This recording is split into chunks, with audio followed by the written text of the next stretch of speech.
ngoma ilivyofanya vizuri, sasa wakaanza kupiga show, kukaa na vitu vinatokea. Yani Sergeant alikuwa Pattern alikuwa anaonekana anazingua kwa namna yake, na management ilikuwa anaonekana inazungua kwa namna yake.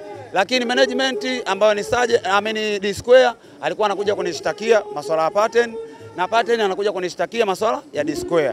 Ila Pattern akaniambia malalamiko ya management inamtenga. Sawa, inawezekana ikawa na interview inafanyika hapa, yeye wanamweka nyuma.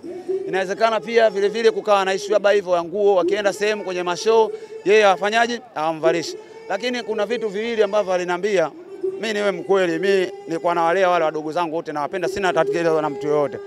Mimi kiliniumiza, kuna kitu kimoja aliniambia, kuna siku waliitwa kwenye show kwenye bar fulani, walienda wakaimba, wenzake wakapewa 200,000, yeye akapewa 40,000. Sitaki kumtaja huyo mtu, ni mtu mkubwa, na mimi nilimpigia simu wakampa 40,000.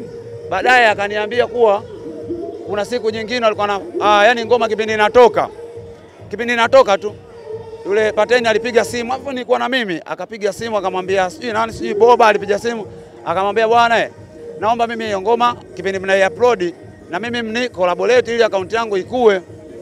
Alafu ikasemekana kwamba D Square alijibu akasema, huyo Pattern achana naye, tutamwambia tumesahau, kipindi anaongea nje. Alafu hapo Pattern hapo simu iko hewani, akaja akanifuata ndani ofisini kwangu, akaniambia, bro, mimi hapa nimeomba hivi, lakini Sergeant kajibu hivi hapa kwenye simu sasa hivi. Nikamwambia amejibu hivyo, basi hamna shida, mimi nitaongea naye. Pindi nimemuita ili aje studio ili nizungumze naye, ile ngoma pia nikaanza kuchunguza hicho anachoniambia Pattern ni kweli, hebu ngoja nifuatilie. Nikaanza kuchunguza, akaniambia angalia ta ngoma ameandika mdogo Sergeant featuring Pattern, wakati ngoma ni ya kwangu mimi Pattern. Ukiingia kwenye TikTok yangu chini ipo, nimeimba miaka 3 nyuma. Mimi nimempa verse tu Sergeant ili tufanye twende wote. Kwani wasiandike Pattern na Sergeant? Mpaka andike Sergeant featuring Pattern. Kanambia manager, mimi naonewa. Kikweli mimi kitu hiki kikaniumiza, nikasema okay, anyway, ngoja mimi ndampata D Square tuzungumze.